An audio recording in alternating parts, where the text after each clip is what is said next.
June 2013, Is there like an estimate of what? about 21%. 21% of If the tax initiative passes, they hold 21% in July and won't pay it until June of 2013. However, if the tax initiative does pass, well, that's where they'll hold the 21%, but the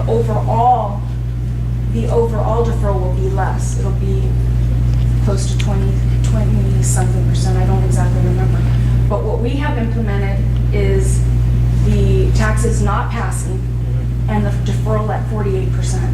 The deferral will be at a 48%. Almost half of our revenue limit dollars will be deferred, which is substantial for our school Can you district. imagine 48% of the revenues of the district are going to be paid at a later time, and who knows when, if we don't have any more bigger cuts. That's what the revenues, those districts that don't have any revenues, not revenue, excuse me, reserves. We're in trouble. Big time trouble. So the revenue assumptions for 12-13, COLA is 3.24%, but our deficit factor is 22.272%. We also, as I mentioned previously, we implemented the 441 per ADA cut.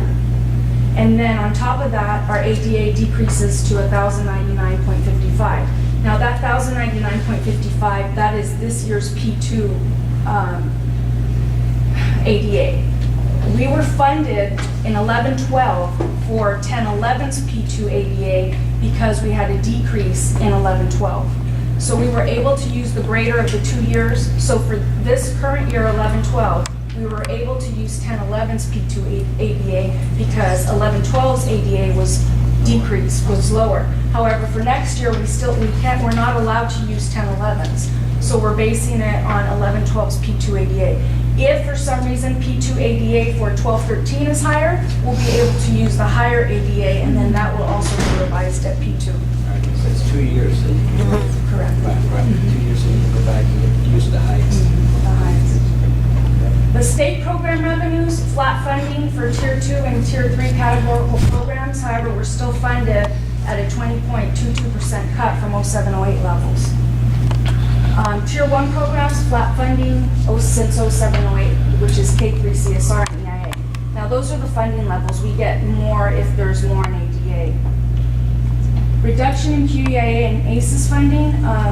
QEIA revenue is based on CBEDS enrollment, and our CBEDS enrollment for 11-12 was lower than 10-11. And our ACES funding was cut drastically. It was cut down to like 77,000.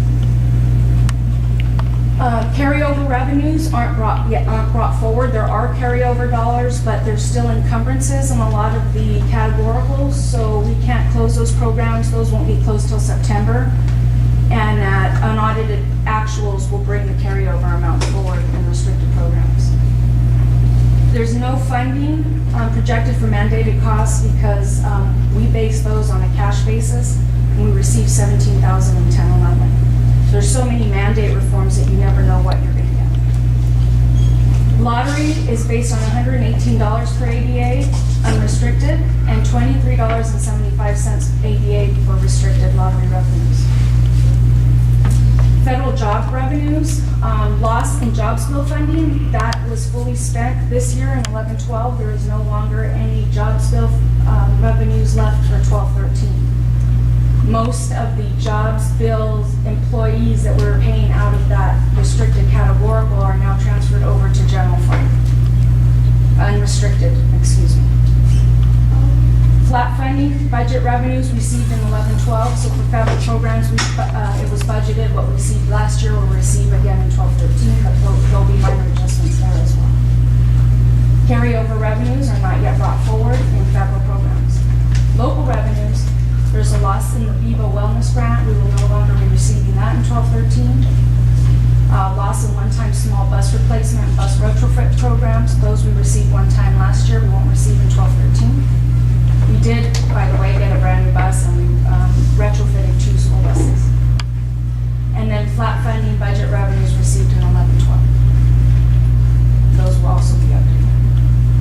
Certificated and classified salaries. no changes in salary schedules or health and welfare cap. Ms. Macias stated earlier that there's going to be a 25% health and welfare increase. That is not in the budget. So it was based on 11/12's premiums, not with a 25% increase. So that will also have to be updated.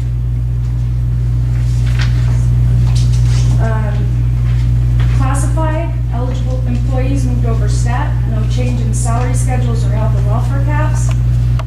Increase unrestricted salaries due to loss of jobs bill. The computer lab tax are now being paid from restricted resources. Previously, they were being paid from unrestricted resources. Elimination, reduction, and retirement of positions, clerks, attituders, and attendance and welfare specialists, and the skilled maintenance employee. Benefit rates. The SUI went from 1.61 down to 1.1. Workers' comp also decreased from 0.972 to 0.860. PERS rate increased from 10.923 to 11.417. PERS reduction went down from 2.097 to 1.603. That's the public retirement system. There's no change in FICA, Medicare, or STRS. The change that we will see that's not budgeted for is on STRS now there's penalties for any late payments to any certificated teachers, and where we'll see that is extra duty. A lot of times we don't get time cards turned in on time, we get them turned in late, and the district doesn't have control over those time cards. We're trying to figure out with the sites how we're going to get time cards turned in time, because every time card that is late will result in a STRS penalty, an interest penalty, penalties and interest, which will affect the unrestricted general fund. Books and supplies, unrestricted decrease for one-time 11/12 expenditures, and restricted programs budgeted with no carryover. So what that means is there's a lot of carryover built into 11/12's budget, and you budget to fully expend, but there isn't any carryover budgeted for 12/13. So the dollar amounts are less because you budget to fully expend what you have, and it does not include carryover. Services and other operating expenses, electricity and other utilities increase for inflationary adjustments. Restricted decrease for one-time 11/12 expenditures, and restricted programs budgeted with no carryover again.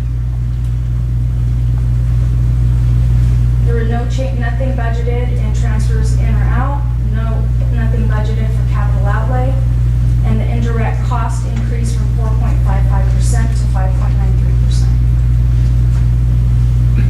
Now the indirect is for restricted categoricals. Not all restricted categoricals would we be able to receive a 5.93%. There is a title, there's EIA and a Title III that restrict the amount of indirect that you can take. And for instance, like the jobs bill, we weren't able to receive an indirect from the jobs bill. So this is just an idea of how our enrollments for the last few years. You'll see it increase all the way to 10-11, and on 11-12 you'll see the slight decrease. Now that's based on P2 ADA and enrollment. Yeah, that's P2. What I reported to you was the end of the year. Right, the annual. Remember I mentioned to you that P2 is what funds school districts. I just want you to understand that. Yeah, even though we finished with 20 more students the last year, that's not how we get funded. It's P2 is what triggers the funding. And we were lower than last year. Now this is our base revenue limits. This is after the deficit factor. It did increase slightly by $53 in the current year, 12/13, excuse me. However,